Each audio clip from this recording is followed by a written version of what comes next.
গরমের তীব্রতা কামড় বসায়নি এখনো, তবে রোদের মিষ্টতাটাও কমছে একটু একটু করে।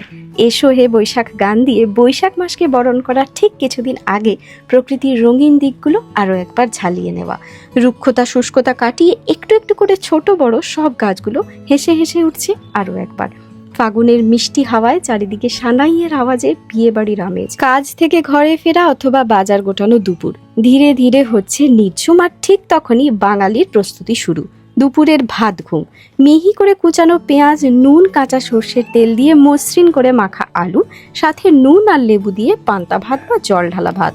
আরও সাথে বিশেষ আকর্ষণ পরিমাণ মতন পেঁয়াজ, আদা, রসুন, নুন আর কাঁচা সর্ষের তেল দিয়ে শুকনো লঙ্কা বাটা, যেটা স্বাদে রূপে আর গন্ধে আমার কাছে এক কথায় লাজবাব। যা মিক্সিতে বাটলে ভালো, আর শিল নোড়াই করলে নিজের হাতের একটু প্রোটেকশন নেওয়া জরুরি। প্রচন্ড গরমে লঙ্কা বাটা বর্জনীয় হলেও এই সময় সেটা লাগে আহা। বৈশাখী গরমের আগেই লঙ্কা বাটা আলু মাখা সহযোগে পান্তা ভাত দিয়ে এইভাবে গরমটাকে বরণ করলে মন্দ হবে না, কি বলুন?